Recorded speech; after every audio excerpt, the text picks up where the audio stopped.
Hi, Russ here with another show from UFO Paranormal TV and Flying Saucer Television. And my guest tonight is somebody I recently met to come all the way from the USA. And we had a fantastic meeting over here in the United Kingdom. And it is Chris Bader. Hi there, Chris. Hello, how are you? Good to see you, Russ. Fine, thanks. Fine. Let me just, that's better. That's better. Now I can see you. I don't have to put my gigs on. So, Chris, a little bit about you. We're just saying you're a. I said what did I say earlier? You're a social. Start again. A psychologist, I said, didn't I? But you're not. Tell us exactly. Because we met up originally. You came over to interview me about this subject of UFOs, abductions. So, what is it that you actually do, and what's your title? What we should give you? Okay, sure. I am a professor of sociology at Chapman University. That's in Southern California. And you were asking me just while we were chatting before, what's the difference between psychologists and... Say that again, Chris, because you just got out, Chris. I missed exactly what you said then. All right. Just like you said, we're going to have connection troubles as soon as we start, right? So I am a professor of sociology at Chapman University. That's in Southern California. And you were asking me, Russ, before we were live, what's the difference between psychology and sociology? Psychology is more about, I like to describe it as more about what's going on in people's heads. You know, what's going on in your head, what's going on in people's heads, what's going on within the individual. Sociology is more interested in groups. So, for example, I really am interested in studying the UFO subculture, the whole group of people, everyone that's in it, versus studying a particular individual and trying to understand their psychology. You'll notice that when I was with you, Russ, the questions that really interested me are, how are you being treated by other people? How we talked a lot about the UFO community and how you've been treated by the larger community, I asked you a lot of questions about your family and about your work, and those are the kind of questions that interest sociologists. Is tell me if I'm blathering on too long. I am. What really interests me for someone that's had an experience like you is, how does it affect their lives going forward? How do people treat you? Do they, and you've mentioned some of that to me. People have said, no, this stuff, it's too much. You can't come and talk at our conference. And as sociologists, those are the kind of things that really interest us, is when you have a community, if I could call the UFO community that. I know it's very large and different and fractured. How are people treated within that community? How does the larger community treat people? So it's those types of questions that really interest me.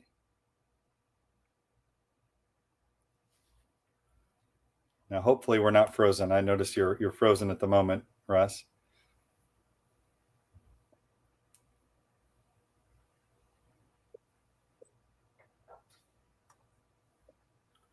Yeah, I think, to be quite honest, we have had some real bad weather. So, okay, I've even got me this Ethernet cable plugged in, and so it shouldn't be doing this.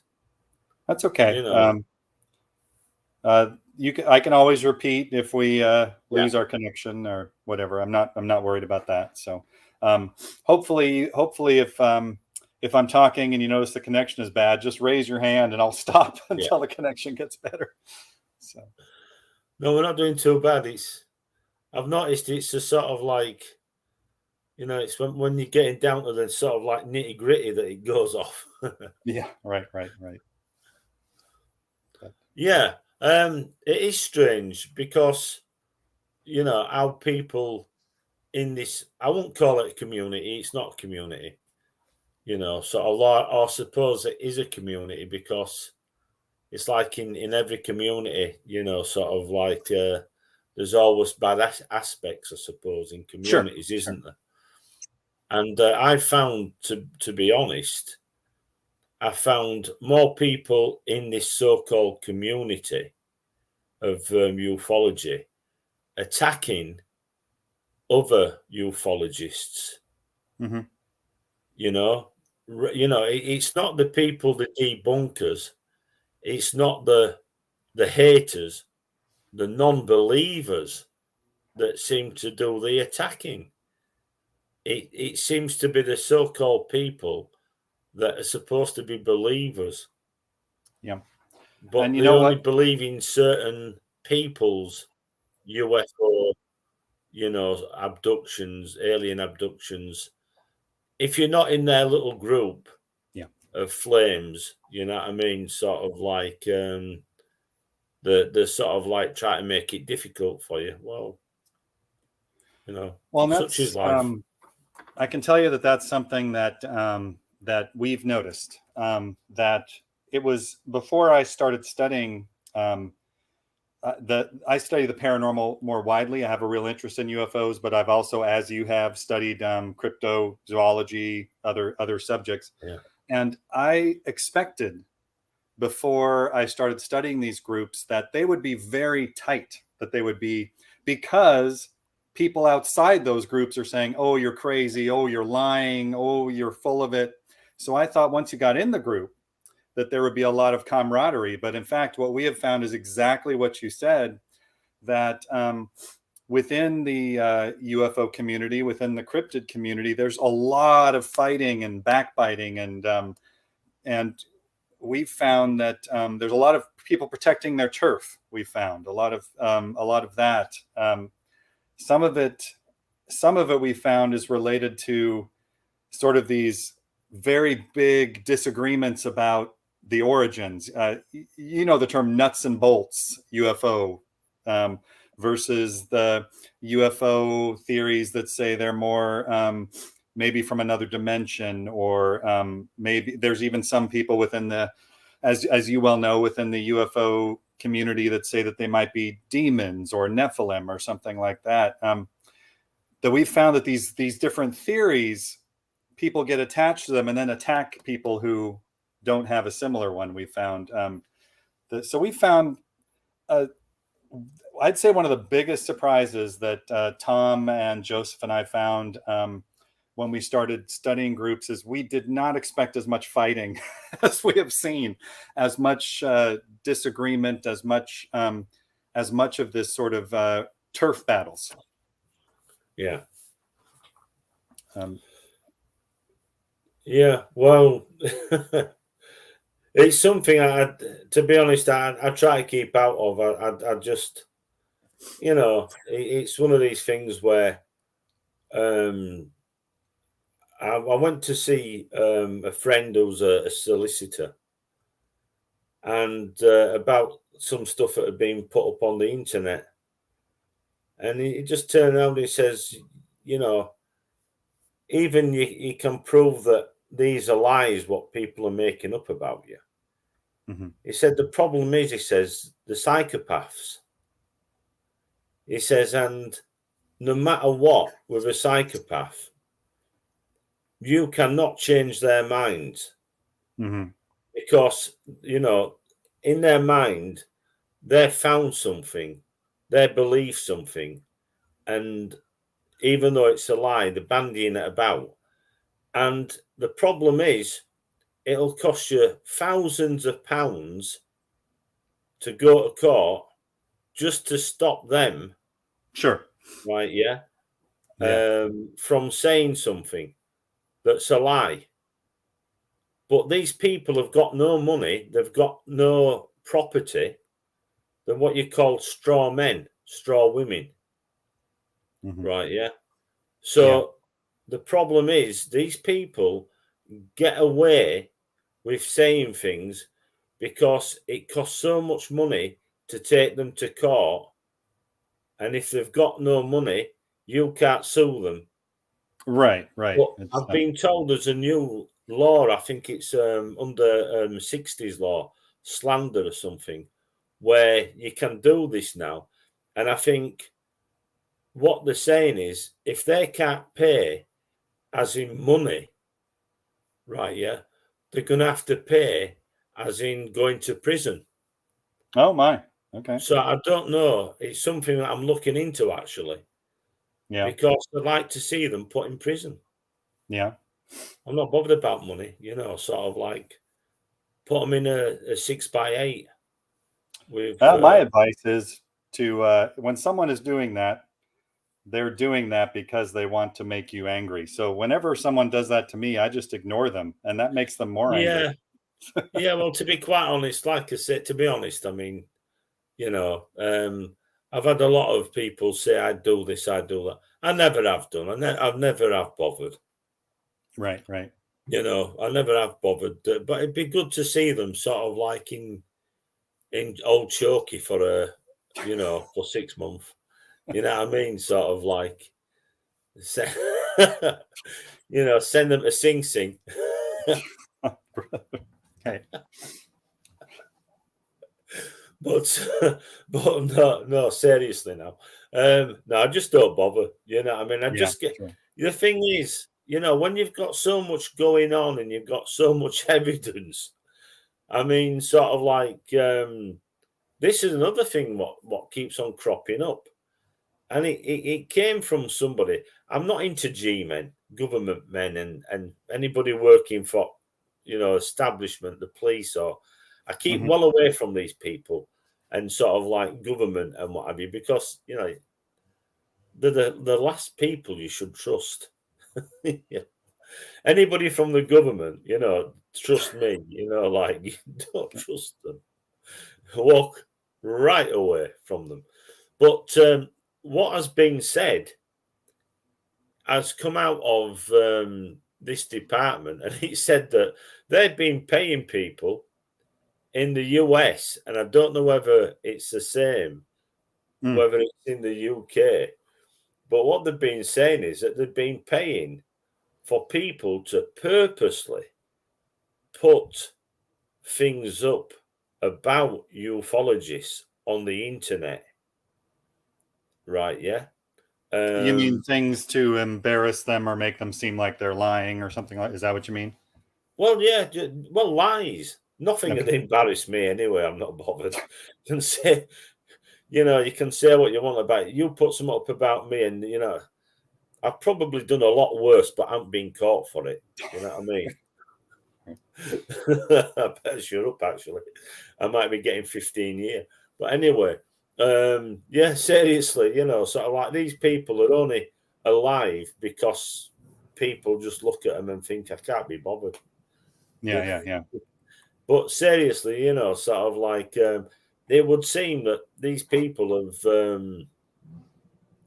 have been trying to mix it with quite, and it would seem it's quite a lot of people. Quite a lot of people, seem to have had trouble from people in the subject, and that's the thing. The worrying thing is, it's coming from people in the subject. It's Right. not coming from people out of the subject. It's not coming from non-believers. Hmm. It seems to be coming from people that are supposed to be, and some of them, give themselves all sorts of cred and names, what they are in this subject. Me, I'm just me. I'm an abductee investigator. That's all. End of story. Hmm.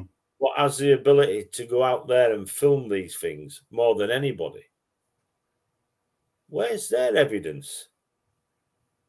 Yeah. Yeah. Well, it sound definitely what you've experienced is similar to what we've seen in the States in terms of within the UFO community in the States and the Bigfoot community, a little to a lesser extent the ghost community, but there is this sort of the worst comes from within for sure. That Yeah. and there's a saying that the people closest to you are the ones who can hurt you the most, and that seems to be somewhat the case here. That when I've spent time talking to people in the UFO community in the States, they, like you said, they aren't bothered with what a skeptic like Michael Shermer or something like that says.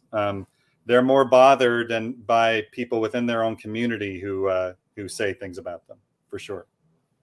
Oh yeah, that is definite. Well, I suppose it is up to a certain point because, you know, when you're in this level and, you know, when you've seen what's going on, you know, you sort of like just get used to it and switch off, Mm-hmm. because you could spend more time worrying about what people are saying about you, Yeah. and this is a big problem, and I think this is what they actually want, um, because whilst you're worried about what people are saying and doing about you, you're actually not going out there investigating, or you're not going out and um, researching or filming. And this is a big problem, you know, sort of like that not only I've come across, but lots of other people have come across, Mm-hmm. you know, because there is a mega problem. You know, there is a mega, it would seem there is a mega problem there. But the best thing to do is just go, you know, it's there, and sort of like just keep away from it. You know, like you said, you know, like joking aside, you Right. know, carry on with what you're doing, investigate and do what you're doing, do your own thing, Yeah. you know, Well, and and you know, I know. that annoys them even more. Yeah. No, and I know we were joking about it, but I that's what I do. If someone, you know, I've get critical comments, and I think that the most the most annoying thing you can do is act like you never even saw it, because then that robs that person of all their power. So Yeah. that's my response. Yeah. Well, you see, the thing is, one of the main things, and I got caught up in this from um, a, a friend I was seeing, and I made the silliest mistake of listening to what she was saying and looking at some of the comments what she was telling me that somebody had wrote about me, Mm-hmm. right? Yeah. Because what happens then is you start going back to square one again. And I was trying to explain to her that, you know, by going and like almost setting it off again, it was like starting something, you know, it's like, so I said, basically, do me a favor. I'm not interested in these malicious sites. Mm-hmm. I'm not interested in groups where you can go and you can put nonsense and you know comments up, because whilst they're putting comments up on the sites, which is all well and good, they could be taking all that time and energy actually researching Right. instead Sure. of talking about people Right. and you know sort of like writing posts about people and you know they could be actually writing a book. Right. Yeah.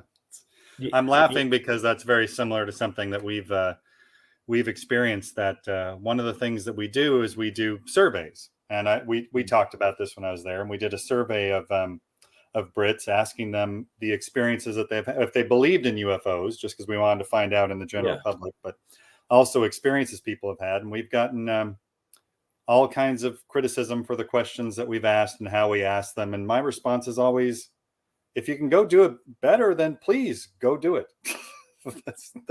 I would love yeah. to see. That's always my response to those things. This is a problem. I mean, you know, I mean, sometimes I do not know why I really wonder why some of these people are actually in this subject. Mhm. Because I see nothing. I can show you. I think I've shown you. I've got 2 box files, right? Yeah, full of Mm. my clippings, Yeah, box files, and every one of those clippings has at least one photograph, it's amazing. Yeah. right? Yeah. Now that's because I'm an old bugger now, and it's because I'm sort of like 30 years in. You know what I mean? 30 years into it. So if I hadn't gotten, there's something wrong because I've worked with the media, for 30 years. I've worked with the media, and I've always had what I thought was good, a good relationship until you realise, you know, um, it's a lot of it is one-sided. Sometimes a lot of this is just one-sided. But even so, you just got to work with that. Yeah. Yeah. You know what I mean? You've just got to work with that. But you No, and I know, can vouch for, and we were talking about this before we were live, that one thing I did not know about you, I knew about, I've read E.T. Writer, I knew of you and your experiences. I did not know what a dedicated investigator that you were and what an archive you'd accumulated. And that was, I think you could tell how surprised I was. I was looking at those boxes and saying, I can't believe that this is all here. It was, as you were flipping through it, I was seeing these letters and these photographs, and it's an astonishing archive that you've accumulated there. So, that was only one book. yeah. That bin what I had them in. There was another another 5 volumes of UFO reports and photographs and stuff. That's amazing. Um, but I've been asked. Somebody wanted me to basically to write a book about all those UFO reports. You know, Wow. Yeah. um, but at the moment I've been asked. There's one I've started off with, which I'm supposed to be writing, which is called The Way Home, which is like part 2 of Easy Rider, The Way Home. And then there's another one about UFOs and crash landings. Oh, really? Okay. Yeah, because The And Way Home, I think you mentioned that to me, that is the sequel to E.T. Writer. Is that correct? that's right, yeah. The one it's called The Way Home, yeah. Yeah.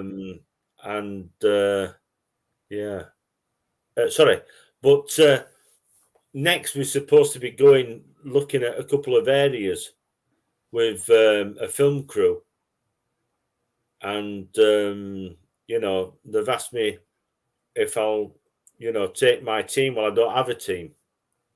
Hmm. Sort of like I do this on my own now. Yeah. Yeah. But they want me to sort of like to get another investigator that I know that I've worked with, and to together to go out and investigate some cases. But so there's nobody to be honest. Sort of like I don't associate with people that much anymore. Yeah. So that's be a little bit hard for me to meet up with people, or meet up with somebody local, because I don't even know anybody local that's into this anymore. So where do they want you to go? You're planning on going? They want you to go to a particular location. What location is it? Some sighting location or something? Yeah, where UFOs have crashed, Oh, okay. Okay. and I've got maps, and the maps are so precise that it's marked with field debris, and you can actually see on the maps these walking maps where you can go right down to a square foot with these maps. They're so accurate. Mm-hmm. And it's even got the field debris, and it shows you the field debris on these maps where these flying saucers have crashed.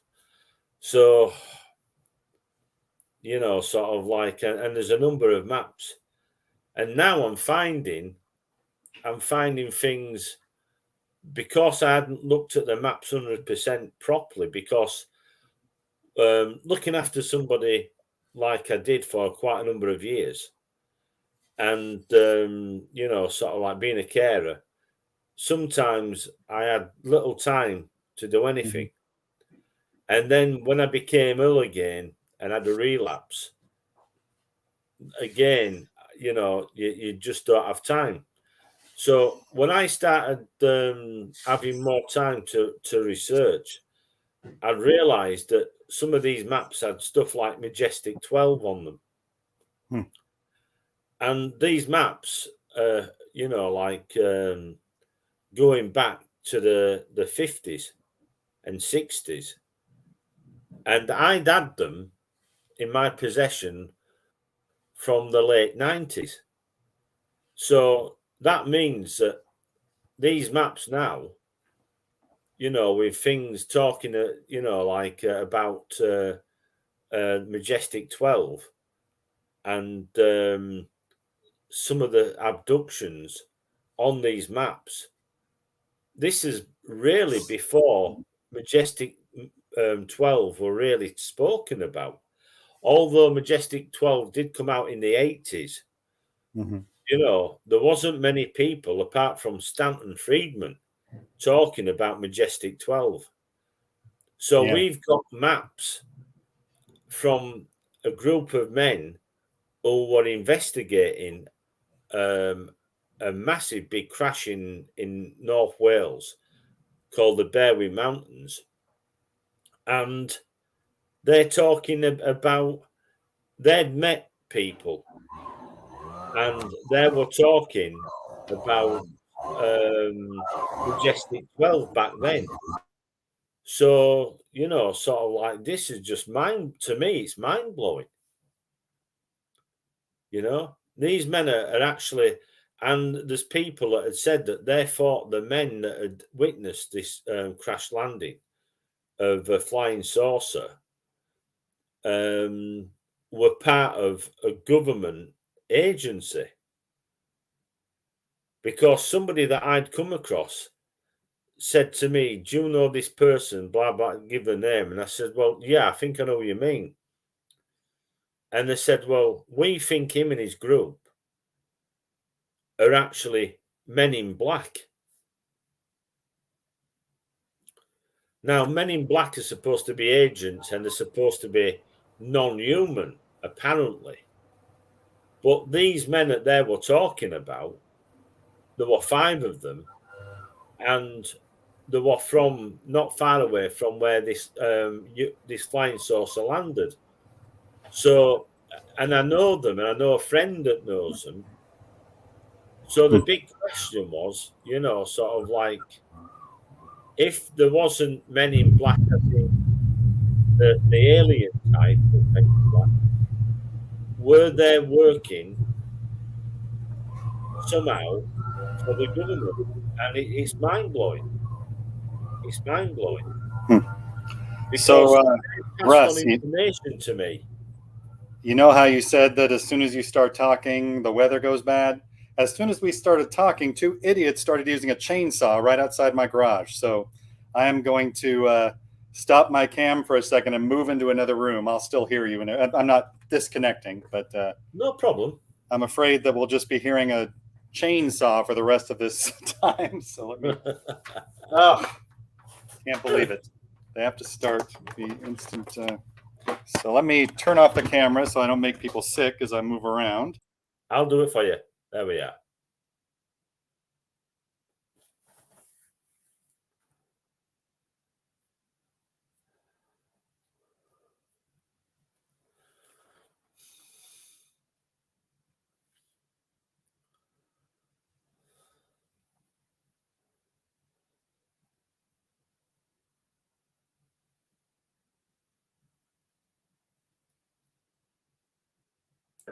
So without the chainsaw noise. So let's see if we get back.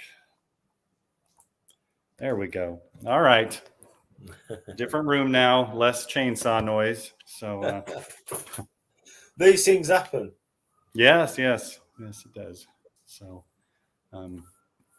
anyway, so these maps that you have, they have a I was trying to figure out what you meant by they had MJ12 on them. They have a MJ12 watermark on them or something, or a No, what it is the old road maps. What these gentlemen were using for mapping out an area where flying saucers had landed, and where there was bases, and on one of them showing you abductions where people had been abducted. There was there's 9 maps in all. Now the thing is, like it says Majestic 12 and USA and Majestic 12 GB, Great Britain. Now, it's like anybody, I suppose. These men could have just wrote it themselves. Sure. The head of the group, would have probably wrote it anyway himself. But why would they put, Majestic 12 GB USA? And there's a strange symbol as well. And they're giving me all this information about where this flying, well, there's more than one actually. These flying saucers were actually brought down and crashed on this area, right? So I was in talks with a company, and they wanted to make a documentary, but they told me what they wanted to do, and I told them what I wanted to do. And one of the things was to go have a look at this area and to charter an helicopter for the day, just to drop us off at the area, because it's hard to walk to, and come back for us, sort of like 8 hours later, But they didn't go for it. They says, "Oh no, it costs too much money." These people are making thousands on documentaries, right? Yeah. Well, the thing is, if you find any of that debris, field debris, that is from a flying saucer, do you know how much that is potentially worth? I imagine quite a lot. Yes, imagine quite a lot. It'd be worth more than gold. Right, yeah? It'd be 100 times more valuable than gold. Yeah. Because these industries, right, yeah, are wanting. I was just saying, so this documentary is not going to happen because they don't want to pay for the helicopter to drop you off or whatever. Is that right? Yeah. Yeah. Yeah. That's right. So what we're going to do, or what we're supposed to be doing, me and a friend who lives over there, going over by 4 before, and I'm going to, because I'm supposed to be going for 4 operations to help me walk again, you see. So I'm trying to get over there and walk, and to the actual area. Having said that, I've now been speaking to somebody I know. I hadn't spoken to them for a while, and he said, "Russ, if you want, sort of like you're a biker, you've got bikes, you can borrow my trail bike." And he's got a 500 trail bike. He said, "Just go on trail bike." And I'm permitted where this area is to actually go off road and to go by off road by motorbike. So that's an alternative that I'm looking at. I see. This is Berwyn Mountain. That's right. Yeah. Yeah. Yeah. Okay. Yeah, I've heard a little bit about that. I don't know a lot about it, but I have heard some of it. Yeah. It's quite amazing. In the book, I wrote Alien Invasion Wales. It is the facts there and the cover up.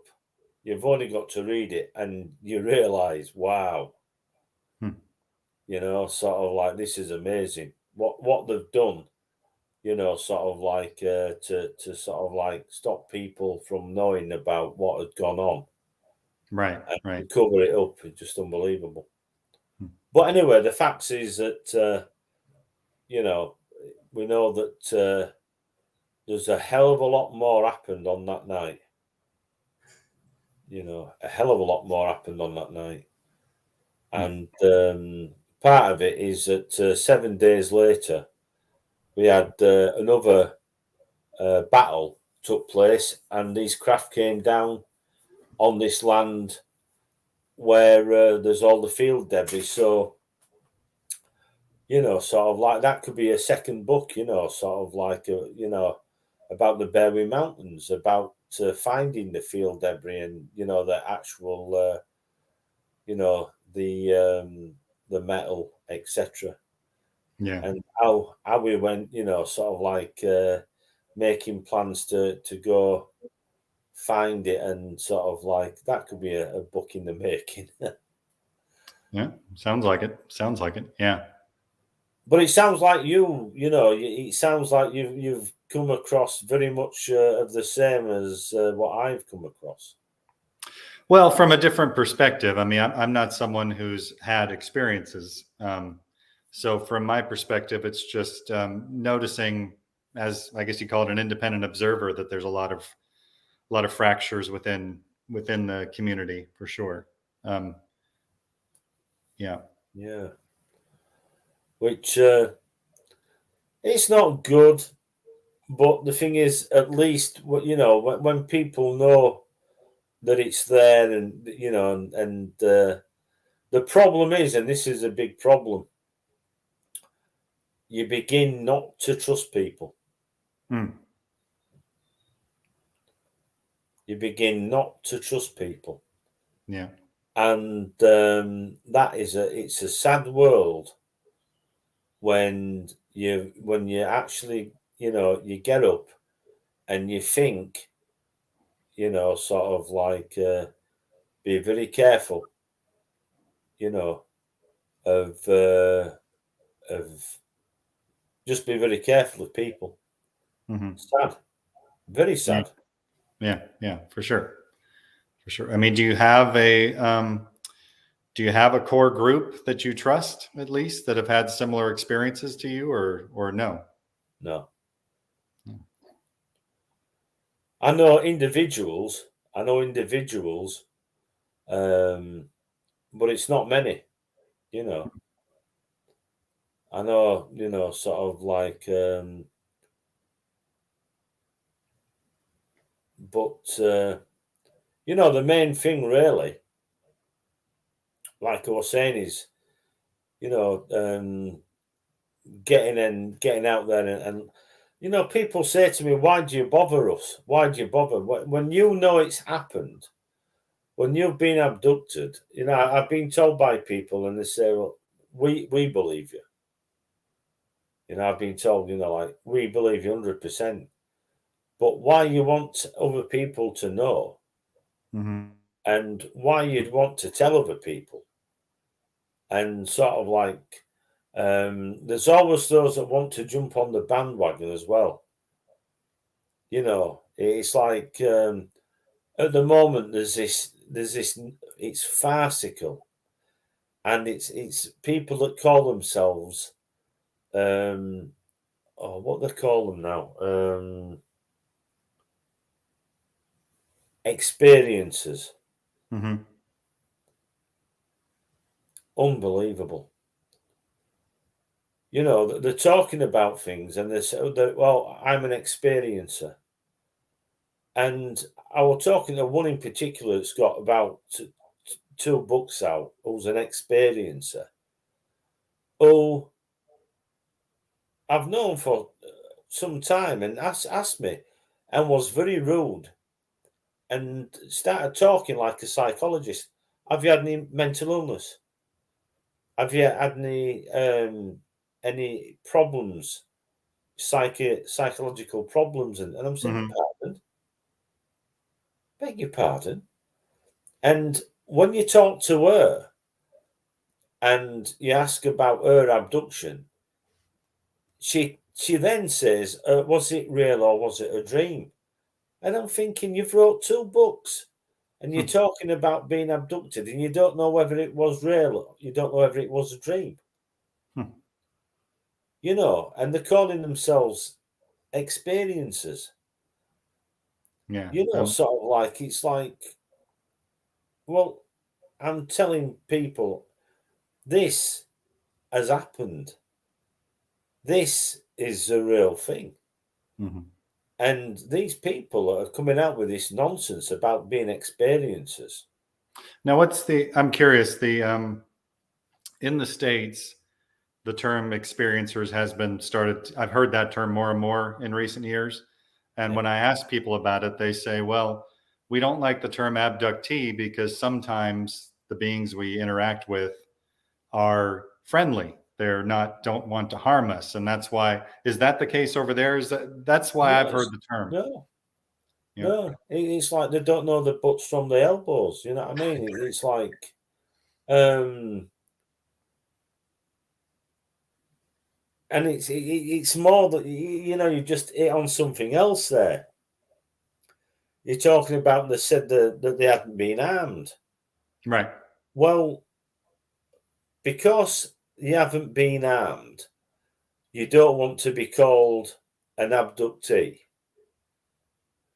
But I know lots of people that haven't been armed Hmm. that are abductees. So how does that work? I don't understand that. I mean, the comment, like, because it, you know, but I would say that most people in some way or another, have been armed. Whether it's, I mean, sort of like, I'll be honest with you, I, I, I don't really talk about my abduction as much about the sort of like nuts and bolts of it. But Hmm. believe me, if I was going to a court for what had happened to me, there's some serious violations, sort of like if you were going to the Hague, sort of like you would be up for torture, Hmm. imprisonment, abduction, war crimes. Right. Right. Yeah.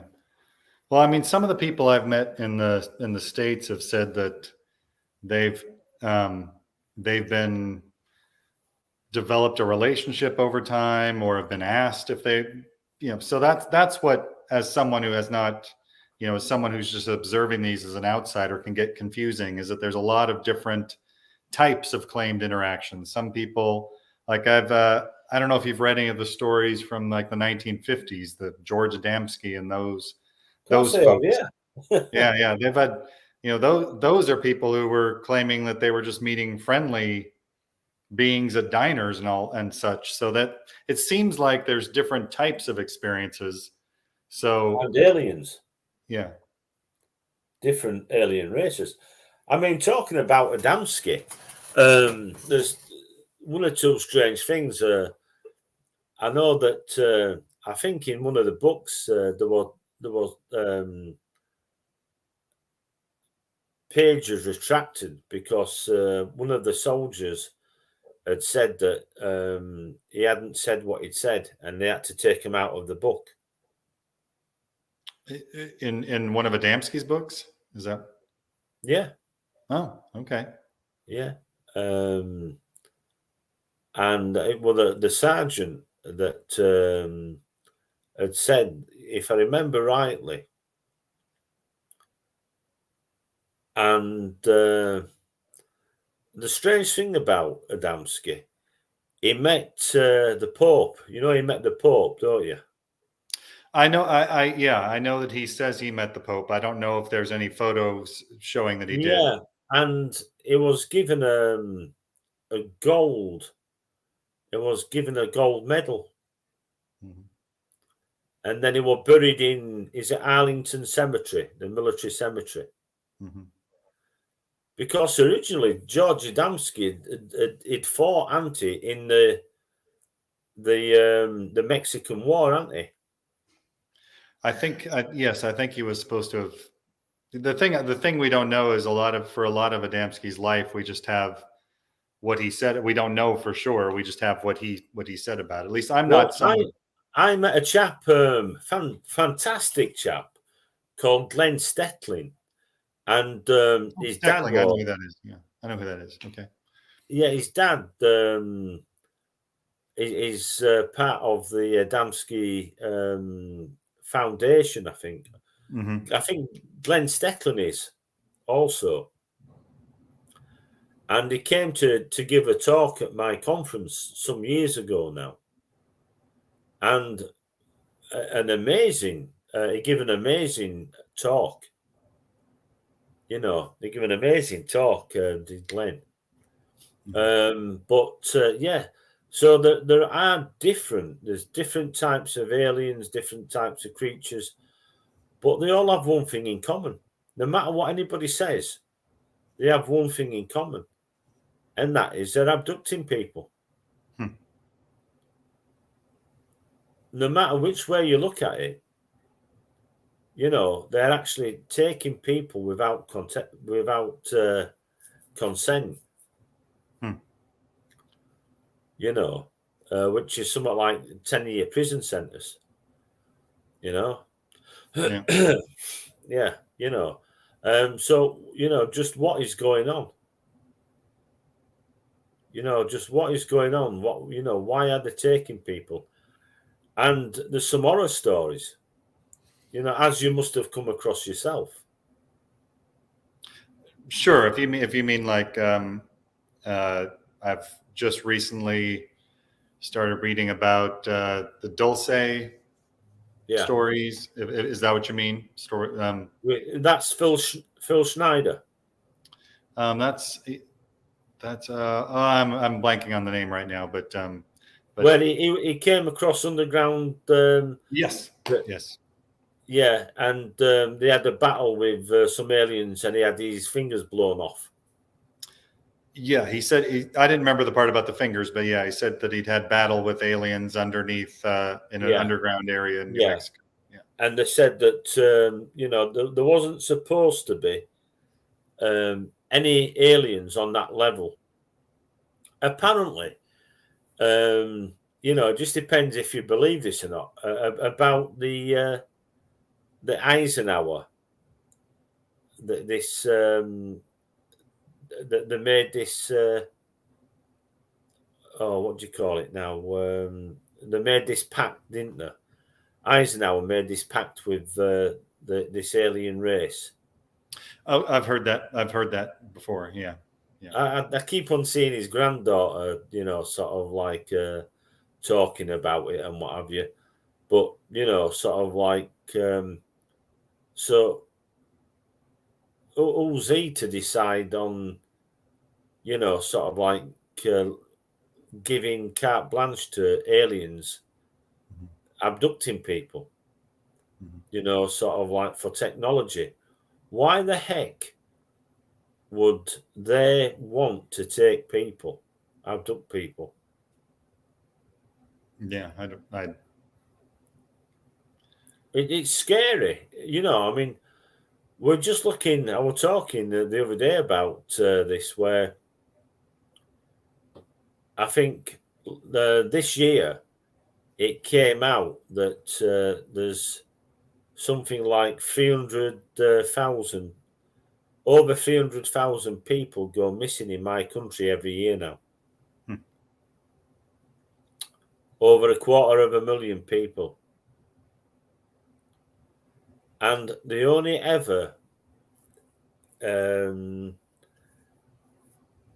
come across out of 300,000, 1,000 people that have ever, out of those numbers, ever come back.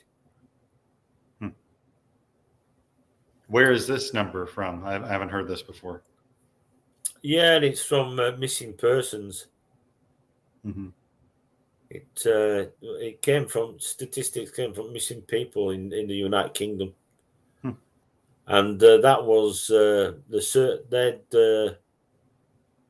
that came from a news report that had actually looked into this. You know, did a survey, and they said that out of 300,000, there's only something like 1,000 people ever been found from the numbers of 300,000, which is scary, really. It really is. Yeah, that's quite a large number if that's the case. That's of missing people. So, I mean, we're an island, right. so just look at how many people in America. Now, funnily enough, even though your country's bigger in comparison, apparently the numbers are the same. The number of missing people. Yeah. And the same in South America, the same in Canada, the same in Germany, the same in Italy. What do you mean the same? You mean that the same numbers that 300,000 people go missing in France, in Spain? Don't you think that's odd? Yeah, I mean, I'd want to look into it. I know the crime numbers pretty well in the States. That sounds bigger than what I know for the. I would want to know. Whenever I hear numbers like that, I always want to know the source and where it's coming from, because I'm just naturally. It's quite easy. It's quite easy, and that is I found this from the actual survey what the newspaper had done. Mm-hmm. Because what they'd done is they decided to look at each country, and to their astonishment, which was one of the things that I asked anyway, to one of the reporters, I said, well, you know, if this is a number in England, what is it in America? And told us straight, the same. South America, the same. Canada, the same. I said, you're joking? No. What about Europe? All the European countries the same. I think I'd be surprised if the number is not larger in the United States, given the number of people. A lot of people go missing. This is what I'm saying. This is what I'm saying. But apparently, it's the same in every country. The numbers are the same, no matter the size. Now, why would you think that's what you what's meaningful to you about the numbers? I think it's about. I think it's about. To be honest, Russ, I think it's about 500,000 people a year go missing in the U.S. I think that's more than 300,000. But is the idea that maybe there's a certain quota or something? Is that the idea? Yeah. Exactly. I see. You know, which is a worrying fact. It's a worrying fact behind all this. Mm-hmm. You know, sort of like, and then there's the actual people that seeing things, people that have been abducted, people claim to have actually seen things. Mm-hmm. So you've come across a lot yourself. A lot of people have said that they've seen aliens. Would you say? Yeah. Now the question that we ask, for example, I can tell you in the U.S., we find that when we ask the question, "Have you seen an object in the sky you cannot identify?" That's the question we ask. Yeah. About 26% of Americans say yes, they have. So we're not asking directly, "Do you believe you've seen a?" No. Extra, because we can't, that we need to ask a question that people can respond to. And so some of those people are answering that question and they're saying yes because they weren't sure what kind of plane they were seeing. And some of those people are answering that question. They've seen something that genuinely they think is a unidentified object. So Yeah. but that's still a pretty high number of people. That's that are seeing things they can't identify. That's for sure. So, But as for the fact, that what I mean is, how many of the people that you've spoken to have actually seen aliens? yeah. So I have spent time over my career with doing a lot of interviews with people. I've spent some time in the States. They've seemed to have sort of faded out in the last 10 years, but there used to be support groups for people who had had abduction experiences. And I don't know if they existed in the UK, but they did in the United States for a while. And I visited those for a while and would talk to the people there and talk to them about their experience. That's actually where I first heard the term experiencers, because that was one of the things in that group is that they were arguing about what to call their experiences, because some people considered it an abduction. Other people said, no, they're friendly, so I don't want to use that term abduction. So that's where I first started hearing that term being used. But I don't have a good sense of the percentage of people in the United States who say they've seen an alien, because we didn't ask that question on the survey. So this is more just the stuff that I've done individually, Right. talking to people. So, Right. Well, that's a different thing, because the thing is, the problem is, though, if you don't ask the question, you won't get the answers. sure. And that's a big problem, because you could be missing out on a lot of information there. Oh, for sure. And to be clear, we sort of know that going in, that when we do a survey, we do the first survey, and then what we find leads us to ask more questions. So we you don't. refine it. Yeah, we'll do another survey, and we'll hopefully Yeah. do another survey. And if, for example, because we have in the UK a pretty high percentage, I think it's about 22% of people in the UK saying they've seen an object in the sky they can't identify. Now that we know that there's that many people, the next time we do a survey, we will ask more questions about that type of experience. So, but we also asked about, for example, we asked about experiences with fairies, and that's so low that we're not going to ask more questions about it. So that's part of doing a survey, is we'll do a survey and see what we get and say, okay, well, this is interesting. Now we need to ask more questions. And the next time we do a survey, and hopefully in a couple of years, we'll have the funds to do another survey. We'll be asking more questions about UFO experiences than we did on this current one. So all we've asked on this survey is, we've asked people if they believe that extraterrestrials have visited Earth in modern times, and do they believe that aliens have visited Earth in the past. And then we ask people if they've seen something in the sky. And so we only asked 3 questions, and Right. but because we got pretty high responses, we'll ask more in the future. So Right, I see. And part of the reason why we want to talk to people like you, Russ, is to find out what we're missing, what we should ask about, what we're not understanding, because we're coming to this as people who I'm pretty well read on the subject.